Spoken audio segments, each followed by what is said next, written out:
আসসালামু আলাইকুম।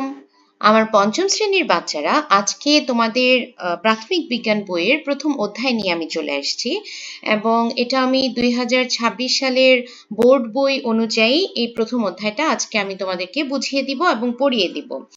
যেহেতু পিডিএফটা মানে অনলাইন থেকে নেয়া, সেহেতু পিডিএফটার কোয়ালিটি অত একটা ভালো হবে না। আচ্ছা, তো অসুবিধা হবে না, কারণ আমি উত্তরপত্রটা তো আলাদাভাবে সাজিয়েছি, সেখান থেকে পড়িয়ে দিব। তোমাদের 2026 শিক্ষাবর্ষে যে বোর্ড বই আছে, বেশ পরিবর্তন আছে। দেখো এখানে অধ্যায় 1-এ কি আছে, জীবের আবাসস্থল। তো আজকে আমরা এই অধ্যায়টাই পড়ালেখা করব। মন দিয়ে পুরো ভিডিও শুনবে, তাতে করে হবে কি, ভিডিও শোনার অবস্থাতেই তোমাদের কিন্তু অর্ধেক পড়া হয়ে যাবে, কারণ আমি কিন্তু তোমাদের চ্যাপ্টারটাও রিডিং পড়ে বুঝিয়ে দিই। আচ্ছা, দেখো জীবের আবাসস্থল কি বলেছে, উদ্ভিদ ও প্রাণী সহ আরো অনেক বিচিত্র রকমের জীব নিয়ে জীবজগৎ গঠিত। তাহলে জীবজগৎ কি নিয়ে গঠিত? উদ্ভিদ ও প্রাণী সহ বিভিন্ন রকমের জীব নিয়ে জীবজগৎ গঠিত। ক্লাস 5-এর বাচ্চারা, তোমরা কিন্তু এখন চেষ্টা করবে রিডিং এর প্রত্যেকটা লাইন ভালো মতো করে মেমোরাইজ করে ফেলতে, কারণ তোমাদের প্রচুর আনসিন কোয়েশ্চেন থাকে। শর্ট কোয়েশ্চেন থাকতে পারে, ব্রড কোয়েশ্চেন থাকতে পারে, ইনফ্যাক্ট এই যে MCQ, fill in the banks, এগুলোও কিন্তু আনসিন থাকতে পারে। সবই যে অনুশীলনী থেকে পরীক্ষায় আসবে তাই না, সেজন্য রিডিং পার্টটা খুবই গুরুত্বপূর্ণ। ওকে, তো জীবজগৎ কাকে কাকে নিয়ে গঠিত হচ্ছে? উদ্ভিদ, প্রাণী সহ আরো অনেক বিচিত্র রকমের জীব নিয়ে জীবজগৎ গঠিত হচ্ছে। জীবজগতে বিচিত্র ধরনের উদ্ভিদ ও প্রাণী রয়েছে।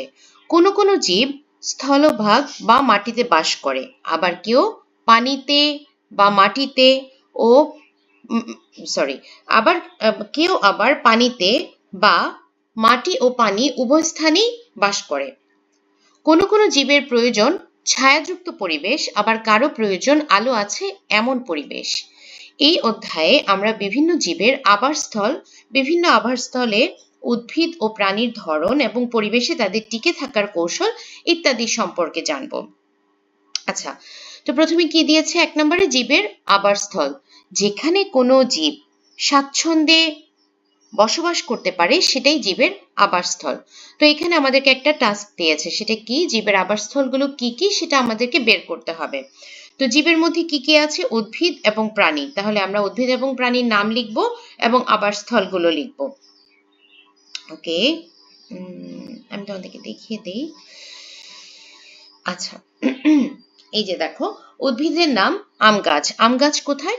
স্থলজ বা মাটি। শাপলা, শাপলা হলো জলজ, এটা পুকুর অথবা বিলে হয়। ফার্ন, ছায়াযুক্ত স্যাঁতসেঁতে জায়গা। অর্কিড, বড় গাছের গায়ে, এরা হলো পরাশ্রয়ী। কচুরিপানা, জলজ, এরা পানিতে ভাসে। আর প্রাণীর নামের মধ্যে কি হতে পারে? গরু, এরা স্থলজ। হাঁস জলজ স্থলজ দুটোই। ব্যাঙ উভচর, আর মাছ হলো জলজ। আচ্ছা, তো হলো এটা। এখন আমরা সারসংক্ষেপটা পড়ি। বিভিন্ন জীব বিভিন্ন ধরনের আবাসস্থলে জন্মে ও বসবাস করে। জল বা স্থল ভেদে যেমন বিভিন্ন ধরনের উদ্ভিদ জন্মে, তেমনি বিভিন্ন ধরনের আবাসস্থলে ভিন্ন ভিন্ন রকমের প্রাণী বাস করে। আচ্ছা, তো আচ্ছা সরি, পেজটা একটু চলে গেছে, আবার ঠিক করে দিচ্ছি। এই যেটা, বিভিন্ন আবাসস্থলের বিভিন্ন ধরনের উদ্ভিদ ও প্রাণী সম্পর্কে আরো কিছু জানি।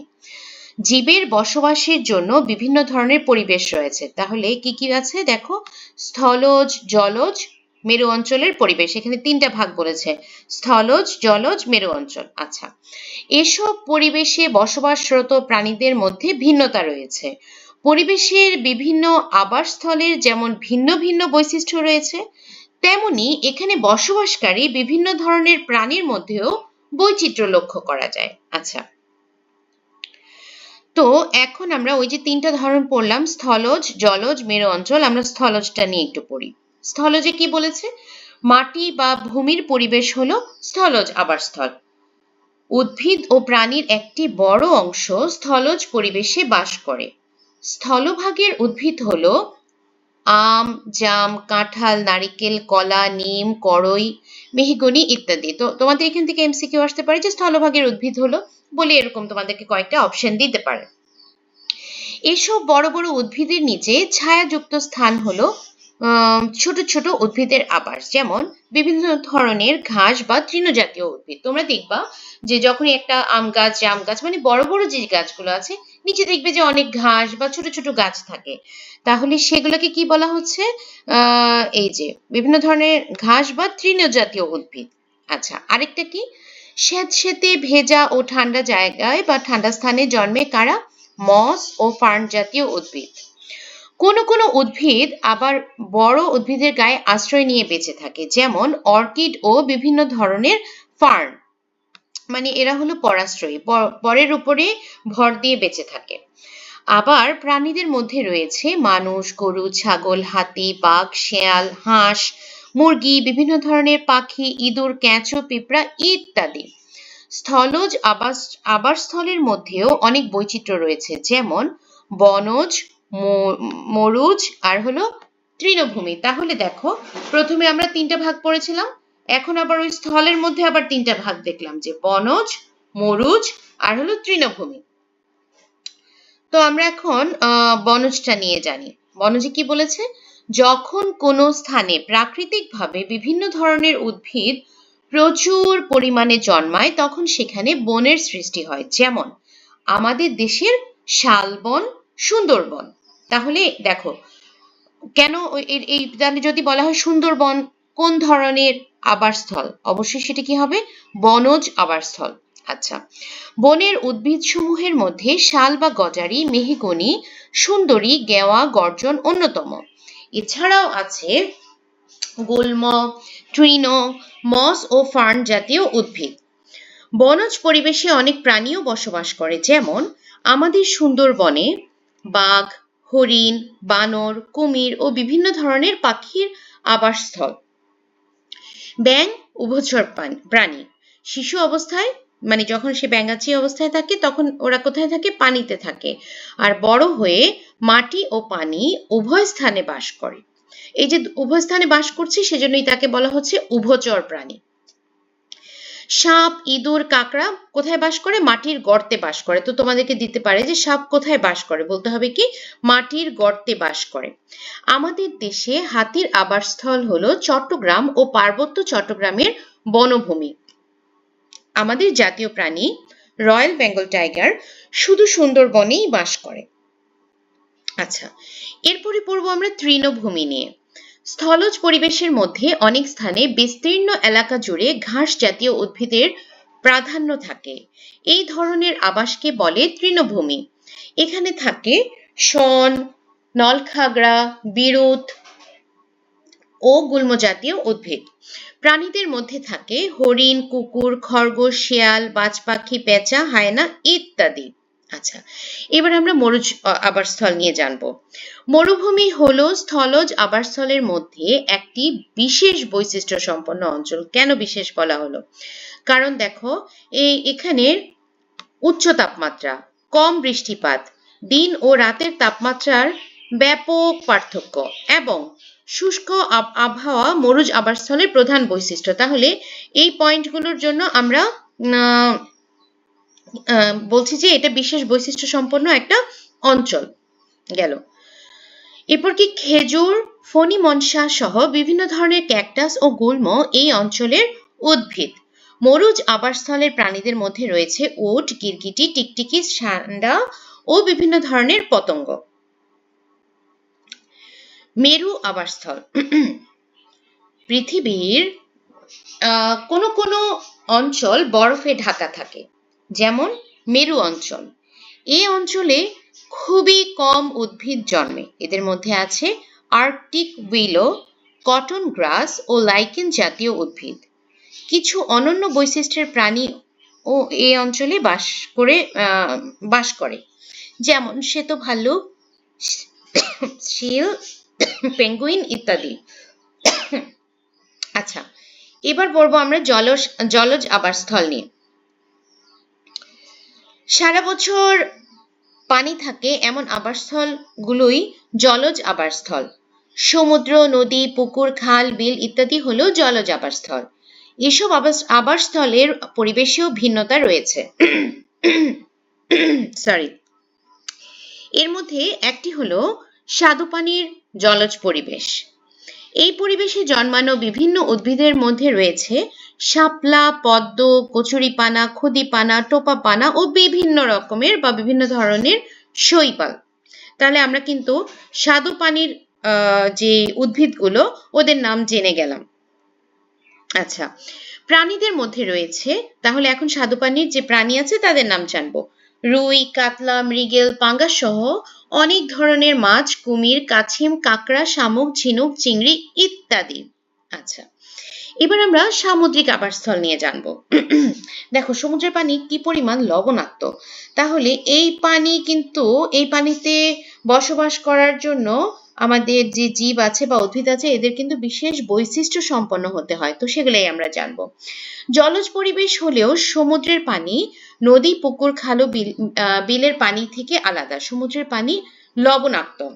এই পানিতে যে সকল উদ্ভিদ ও প্রাণী বাস করে তারা সাধারণত নদী, পুকুর বা খাল, বিলে বসবাসকারী উদ্ভিদ ও প্রাণীদের থেকে আলাদা। সামুদ্রিক পরিবেশে প্রধান উদ্ভিদ হলো বিভিন্ন ধরনের সামুদ্রিক শৈবাল, যেমন ল্যামিনারিয়া, সার্গাসাম। এছাড়াও সামুদ্রিক ঘাসের মধ্যে রয়েছে জস্টেরা, হ্যালোডিওল ইত্যাদি। সামুদ্রিক প্রাণীগুলোর মধ্যে তিমি, ডলফিন, অক্টোপাস, হাঙর, লাল কাঁকড়া, তারা মাছ, জেলিফিশ সহ অসংখ্য প্রজাতির মাছ। সমুদ্রের লোনা পানির মাছের মধ্যে প্রধান হলো রূপচাঁদা, লইট্টা, লাক্ষা, কোরাল, স্যামন, টুনা, ইলিশ ইত্যাদি। আচ্ছা, এই প্রত্যেকটা মাছই অনেক ডেলিশিয়াস, অনেক মজা। আচ্ছা, আমি জানি না তোমরা কতটুকু মাছ পছন্দ করো, মাছ আমার খুব পছন্দের খাবার। জলাভূমি নিয়ে জানবো। আচ্ছা, কিছু কিছু নিচু এলাকা বছরের বেশিরভাগ সময় জলমগ্ন থাকে, তার মানে জল দিয়ে ঢাকা থাকে। বাকি সময় শুষ্ক থাকে, বাকি সময়গুলোতে সেটা শুকনো থাকছে। এদেরকে কি বলা হচ্ছে? জলাভূমি। এসব এলাকায় ঋতু অনুযায়ী উদ্ভিদ ও প্রাণীর উপস্থিতি ভিন্ন ভিন্ন হয়। বাংলাদেশের হাওর বাওর এ ধরনের জলাভূমি স্বাদু পানির হতে পারে, যেমন রাতারগুল সিলেটে, হাকালুকি হাওর এই ধরনের জলাভূমি। আবার নোনা পানির জলাভূমিও হতে পারে, যেমন সুন্দরবন।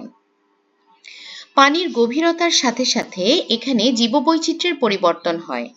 এখানকার বিশেষ উদ্ভিদ হলো কলমি, হেলেঞ্চা, হিজল, করচ, বরুণ ইত্যাদি।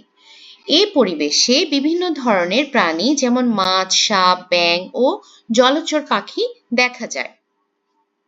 আচ্ছা, এবার আমরা দ্বিতীয় পয়েন্টে কি পড়বো? জীবের অভিযোজন। তো প্রথমে আমরা জেনে নিব অভিযোজন জিনিসটা কি।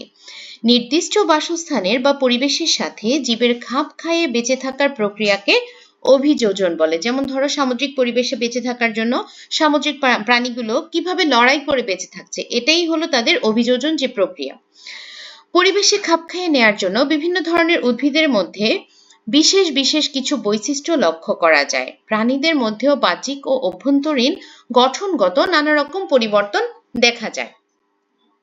আচ্ছা, বিভিন্ন পরিবেশে জীব কিভাবে খাপ খাওয়ায়, তো এখানে একটা কি দিয়েছে তোমাদেরকে? কচুরিপানা, মুরগি ও হাঁসের পায়ের চিত্র। তো প্রথমটাতে কি করতে বলেছে? দেখো যা করতে হবে। কচুরিপানা এক ধরনের জলজ উদ্ভিদ, এরা পানিতে ভেসে থাকে। কচুরিপানা ভালো করে পর্যবেক্ষণ করি। আর নাম্বার 2 কি বলেছে? আমরা নিশ্চয়ই লক্ষ্য করেছি এদের কাণ্ডে প্রচুর পরিমাণ ফাঁপা অংশ থাকে। কচুরিপানায় এই ফাঁপা অংশ থাকার কারণ কি? কচুরিপানায় এই ফাঁপা অংশ থাকা সম্পর্কিত ধারণা নিচের ফাঁকা জায়গায় লেখো। এটা একটা। আরেকটা হলো যে 3 নম্বরে কি লিখেছে? যে বাস্তবে বা ছবিতে মুরগি এবং হাঁসের পায়ের আঙুলের মধ্যে ভিন্নতা পর্যবেক্ষণ করি। এই ভিন্নতার কারণ নিচের খালি জায়গায় লিখে রাখে। আচ্ছা, তো কচুরিপানাটা কি? কচুরিপানার কাণ্ডে কি থাকছে? বায়ুকুঠুরি থাকে, যা উদ্ভিদকে পানিতে ভেসে থাকতে সাহায্য করে। আর যদি মুরগির পা আমরা পর্যবেক্ষণ করি তাতে আমরা কি দেখব? লম্বা, শক্ত ও ধারালো নখযুক্ত বা নখরযুক্ত। তো এটা কেন থাকছে? মাটি খুঁড়ে খাবার বের করতে সুবিধা হয়। আর হাঁসের পা কেমন? পাতার মতো পর্দাযুক্ত, পানিতে সাঁতার কাটতে সুবিধা হয়। আচ্ছা, সারসংক্ষেপ, কচুরিপানার মধ্যে যে ফাঁপা অংশ থাকে, এই যে এই অংশগুলো, হ্যাঁ, যে ফাঁপা অংশ থাকে তাকে বায়ুকুঠুরি বলে। এই বায়ুকুঠুরি কচুরিপানাকে জলজ পরিবেশে ভেসে থাকতে সাহায্য করে। বায়ুকুঠুরি জলজ পরিবেশে উদ্ভিদের একটি অভিযোজন। মুরগির পাগুলো শক্ত, লম্বা এবং শক্ত নখরযুক্ত, ফলে মুরগি মাটি খুঁড়ে পোকা বের করে খেতে পারে। হাঁসের পাগুলো পাতার মতো পর্দা বিশিষ্ট, এতে হাঁস সহজে পানিতে সাঁতার কাটতে পারে। জীবের অভিযোজন সম্পর্কে আরো কিছু জানি। কোনো জীব যে নির্দিষ্ট পরিবেশে বসবাস করে সেই পরিবেশে সুষ্ঠুভাবে বেঁচে থাকার জন্য নিজের গঠন ও শরীরবৃত্তীয় কাজের পরিবর্তন ঘটায়, একে অভিযোজন বলে। মূলত বাসস্থান, আত্মরক্ষা, প্রজনন বা বংশবৃদ্ধির জন্য জীবে এসব পরিবর্তন ঘটে। আচ্ছা, স্থলজ পরিবেশ। স্থলজ আবাসস্থলের মধ্যে প্রধান হলো বনজ পরিবেশ। এখানে প্রচুর পরিমাণে বৃক্ষ জাতীয় উদ্ভিদ জন্মে। এদের কাণ্ড শক্ত ও মোটা এবং শাখা প্রশাখা যুক্ত। এদের মূলও মোটা, শক্ত ও বিস্তৃত শাখা প্রশাখা যুক্ত, ফলে এরা কাণ্ডকে দৃঢ়ভাবে মাটির সাথে আটকে রাখতে পারে। শীতকালে বায়ু শুষ্ক থাকায় উদ্ভিদের পাতার মাধ্যমে পানি বের হয়ে যাওয়ার পরিমাণ স্বাভাবিকের চেয়ে বেশি। তাহলে এখানে টিকে থাকার জন্য কি করবে গাছ? এতে পানি শূন্য হয়ে উদ্ভিদের মৃত্যু হতে পারে। এরকম বিপদ থেকে রক্ষা পেতে কোনো কোনো উদ্ভিদ শীতকালে পাতা ঝরিয়ে ফেলে। চিন্তা করেছ? বনজ পরিবেশের প্রাণীদের শ্বাসকার্য চালানোর জন্য শক্তিশালী ফুসফুস থাকে, মানে ইংরেজিতে আমরা যেটাকে লাংস বলি। দ্রুত ও দীর্ঘ পথ চলাচলের জন্য এদের পা অনেক শক্তিশালী হয়। শিকার ধরা এবং মাংস ছিঁড়ে খাওয়ার জন্য এদের তীক্ষ্ণ ধারালো নখ ও দাঁত থাকে। বনজ পরিবেশের অন্যতম প্রাণী হলো কি? পাখি। তাহলে বলতে পারে বনজ পরিবেশের অন্যতম প্রাণী কি? পাখি। পাখিরা মূলত আকাশচড়ি। এদের ডানা আছে, হাড়ে মজ্জা কম থাকায় দেহ হালকা হয়। আবার দেহে বায়ু ভর্তি থলি থাকে, যা উড়তে সাহায্য করে। শিকারী পাখি যেমন ঈগলের শিকার ধরার জন্য তীক্ষ্ণ দৃষ্টিশক্তি, ধারালো বড়শির মতো বাঁকানো ঠোঁট, নখরযুক্ত পা এবং শক্তিশালী ডানা রয়েছে। বনের কিছু প্রাণী যেমন গিরগিটি ও প্রজাপতি যে পরিবেশে বাস করে আত্মরক্ষার জন্য সেই পরিবেশের বর্ণ ধারণ করতে পারে। মরুজ পরিবেশের কম বৃষ্টিপাত এবং উষ্ণ ও শুষ্ক আবহাওয়ার কারণে উদ্ভিদগুলো ছোট ছোট ঝোপঝাড়ের মতো হয়। পানি জমা করে রাখার জন্য এসব গাছের পাতা ও কাণ্ড মোটা, চ্যাপ্টা এবং রসালো হয়। আত্মরক্ষার জন্য কোনো কোনো গাছের পাতা কাঁটায় রূপান্তরিত হয়, যেমন বিভিন্ন ধরনের ক্যাকটাস, খেজুর ইত্যাদি। মরুজ পরিবেশের প্রাণীরা শরীরে পানি ও খাদ্য সঞ্চয় করে রাখতে পারে, যেমন উট। সূর্যতাপ থেকে বাঁচার জন্য ছোট ছোট প্রাণীরা মাটির নিচে গর্ত করে বসবাস করে।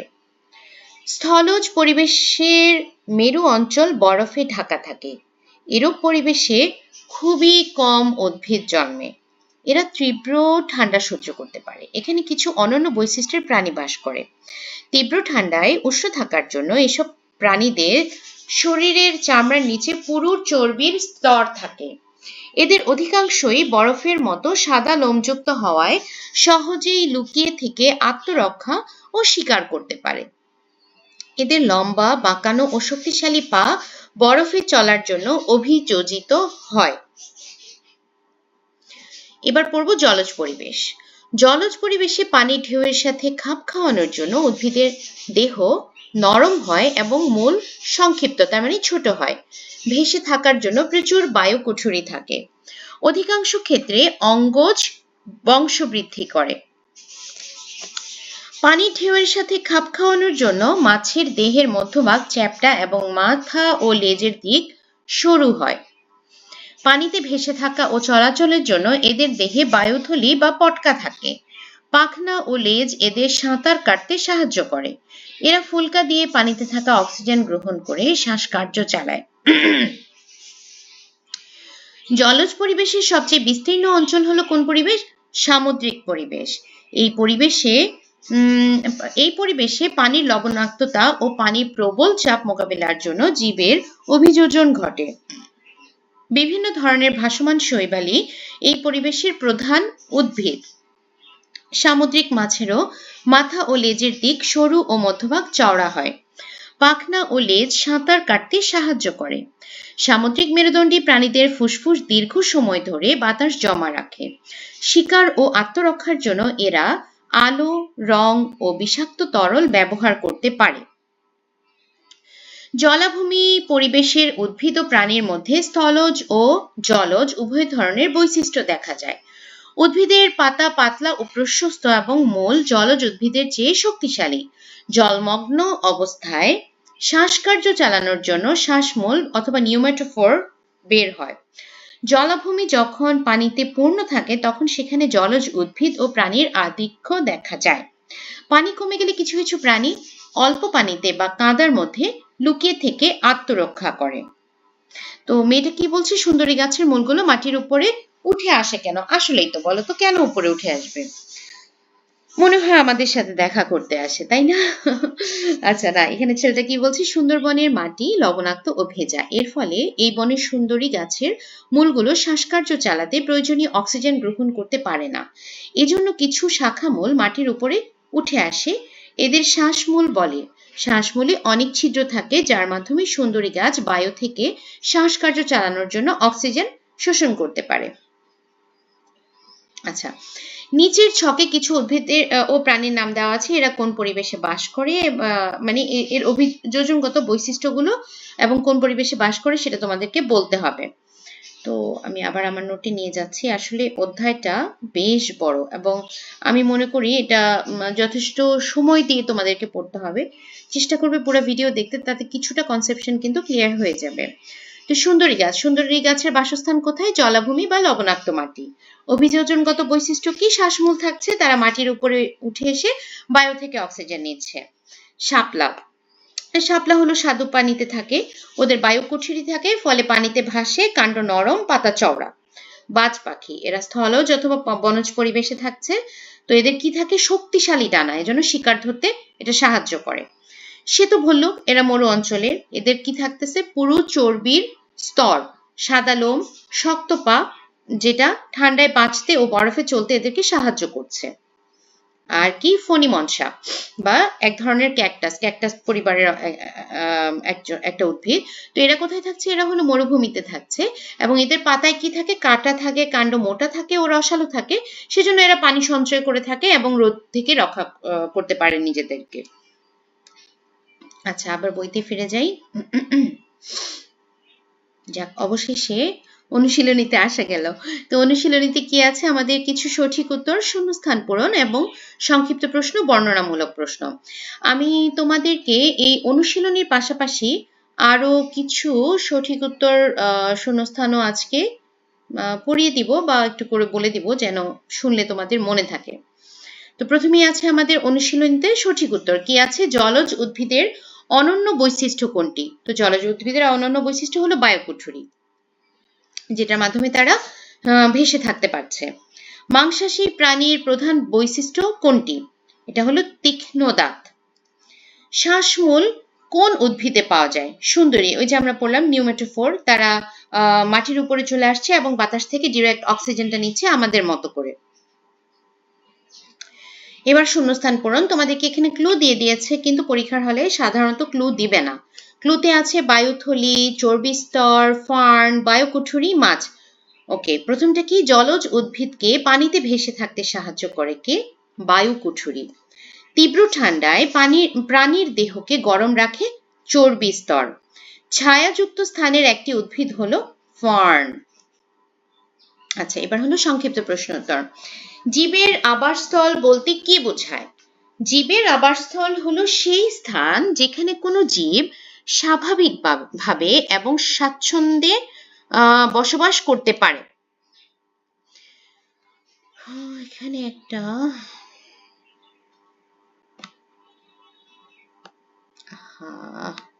ওকে, এখানে জীব তার প্রয়োজনীয় খাবার পায়, নিরাপদে থাকতে পারে এবং বংশ বৃদ্ধি করতে পারে। পানির পরিবেশ, মাটির পরিবেশ, বনভূমি বা ছায়াযুক্ত স্থান এই সব মিলিয়ে কোনো জীবের যে পরিবেশ সবচেয়ে উপযোগী হয় সেটাই তার আবাসস্থল। বিভিন্ন জীব বিভিন্ন আবাসস্থলে জন্মে ও বসবাস করে, যেমন স্থলজ, জলজ, মেরু অঞ্চল।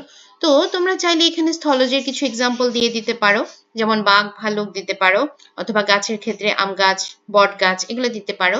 জলজের ক্ষেত্রে কিছু মাছের নাম দিয়ে দিতে পারো, কিছু উদ্ভিদের নাম দিয়ে দিতে পারো, এবং মেরু অঞ্চলে শ্বেত ভল্লুক এগুলো নাম দিয়ে দিতে পারো যদি একটু বড় করতে চাও। স্বাদু পানির পরিবেশে কি ধরনের প্রাণী ও উদ্ভিদ থাকে? স্বাদু পানির পরিবেশ বলতে নদী, পুকুর, খাল ও বিলকে বোঝায়। এখানে শাপলা, পদ্ম, কচুরিপানা, খুদিপানা, টোপাপানা এবং বিভিন্ন শৈবাল জন্মে। প্রাণীদের মধ্যে রুই, কাতলা, মৃগেল, পাঙ্গাস সহ বিভিন্ন মাছ বাস করে। এছাড়া কুমির, কাছিম, কাঁকড়া, শামুক, ঝিনুক এবং চিংড়িও স্বাদু পানিতে পাওয়া যায়। এবার বলেছে জলজ প্রাণীতে কি ধরনের অভিযোজন ঘটে? জলজ পরিবেশে বেঁচে থাকার জন্য প্রাণীরা নিজেদের দেহে কিছু বিশেষ পরিবর্তন বা বৈশিষ্ট্য অর্জন করে। এখানে চন্দ্রবিন্দু হবে না। এগুলোকে জলজ প্রাণীর অভিযোজন বলা হয়। জলজ প্রাণীর প্রধান অভিযোজনগুলো হলো পানির ঢেউয়ের সাথে খাপ খাওয়ানোর জন্য মাছের দেহের মধ্যভাগ চ্যাপ্টা এবং মাথা ও লেজের দিক সরু হয়। পানিতে ভেসে থাকা ও চলাচলের জন্য এদের দেহে বায়ুথলি বা পটকা থাকে। পাখনা ও লেজ পানিতে সাঁতার কাটতে সাহায্য করে। ফুলকার সাহায্যে মাছ পানির অক্সিজেন গ্রহণ করে শ্বাসকার্য চালায়। সামুদ্রিক মাছরা শিকার ও আত্মরক্ষার জন্য আলো, রং ও বিষাক্ত তরল ব্যবহার করতে পারে। এসব কারণে জলজ প্রাণীরা সহজে পানিতে বেঁচে থাকতে পারে। এবার যাব বর্ণনামূলক প্রশ্নে। স্থলজ উদ্ভিদ ও প্রাণীর বৈশিষ্ট্যগুলো কি কি? আচ্ছা, একটা মিনিট।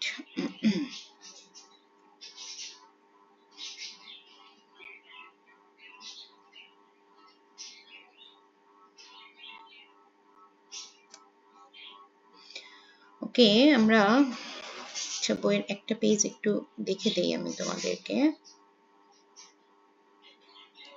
আচ্ছা, তো স্থলজ পরিবেশে বসবাসকারী উদ্ভিদ ও প্রাণীরা ভূমির অবস্থার সাথে খাপ খাইয়ে নেয়। এদের গঠনে কিছু বিশেষ বৈশিষ্ট্য থাকে। তো স্থলজের বৈশিষ্ট্য কি?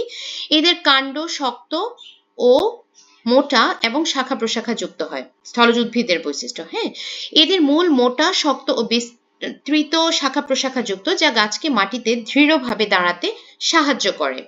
শীতকালে পানি শূন্যতা থেকে এখানে একটা রফলা ভুলে চলে আসছে থেকে রক্ষা পেতে অনেক উদ্ভিদ পাতা ঝরিয়ে ফেলে। আর স্থলজ প্রাণীর বৈশিষ্ট্য কি? প্রাণীদের শ্বাস নেওয়ার জন্য শক্তিশালী ফুসফুস থাকে। দ্রুত ও দীর্ঘ পথ চলাচলের জন্য পা অনেক শক্তিশালী হয়। মাংসাশী প্রাণীর তীক্ষ্ণ ধারালো দাঁত ও নখ থাকে, যা শিকার ধরতে সাহায্য করে।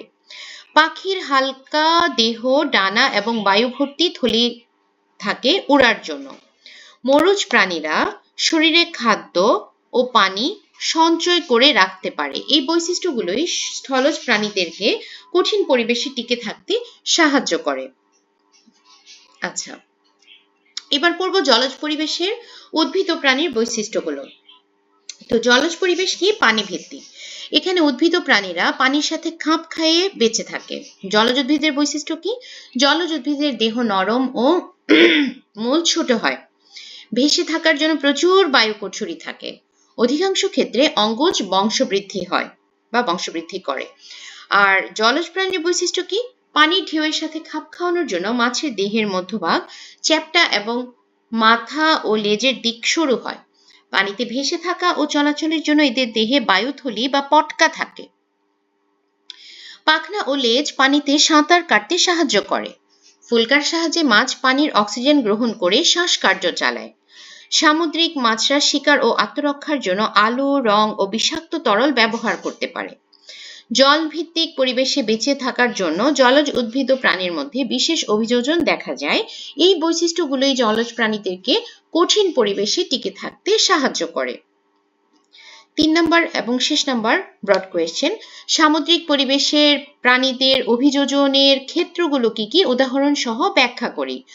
সমুদ্রের পানি লবণাক্ত ও গভীর, তাই এখানে বসবাসকারী প্রাণীদের বিশেষ অভিযোজন প্রয়োজন। সমুদ্রের প্রাণীদের অভিযোজনের ক্ষেত্রগুলো উদাহরণ সহ দেওয়া হলো। সামুদ্রিক প্রাণীর দেহের মধ্যভাগ চওড়া এবং মাথা ও লেজ সরু হয়, যাতে পানিতে সহজে চলাচল করতে পারে বা চলতে পারে। পানির প্রবল চাপ সহ্য করতে এদের দেহ শক্ত হয়।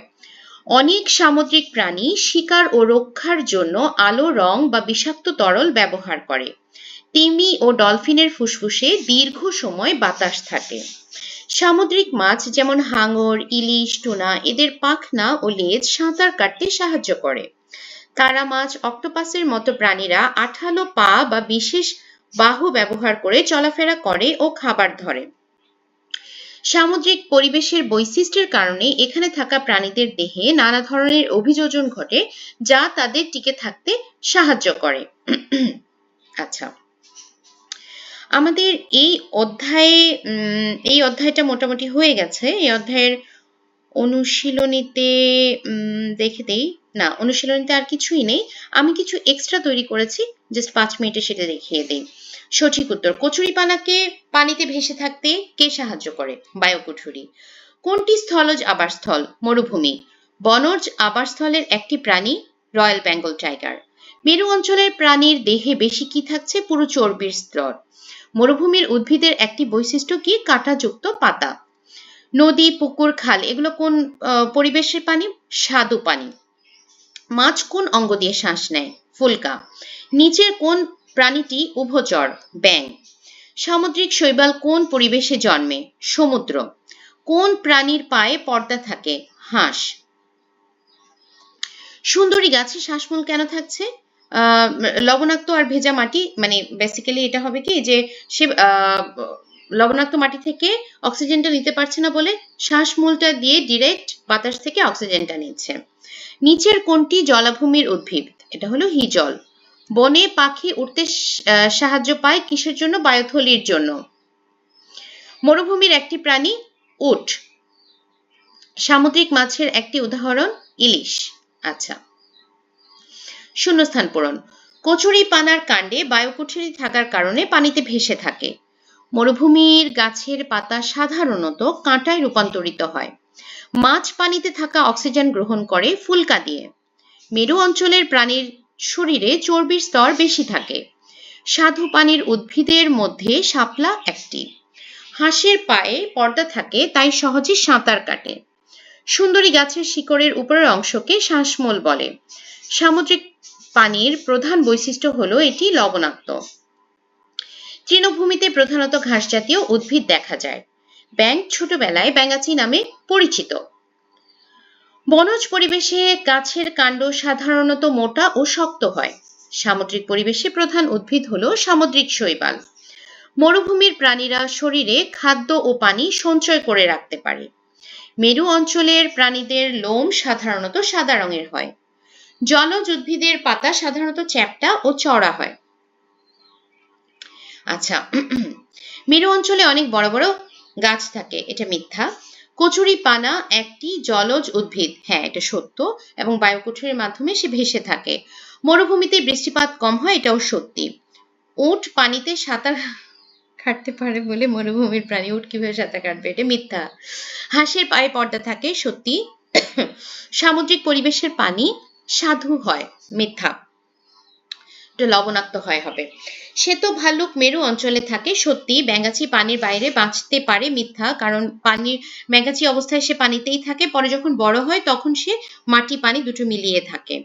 সামুদ্রিক শৈবাল লবণাক্ত পানিতে জন্মায়, সত্যি। ঘাস তৃণভূমির উদ্ভিদ, সত্যি। সামুদ্রিক মাছের দেহের মধ্যভাগ চড়া হয়, সত্যি। তৃণভূমিতে গাছ খুব ঘনভাবে জন্মায়, মিথ্যা, ওটা হবে বনজ পরিবেশে। শ্বাসমূলের মাধ্যমে সুন্দরী গাছ অক্সিজেন গ্রহণ করে, সত্যি।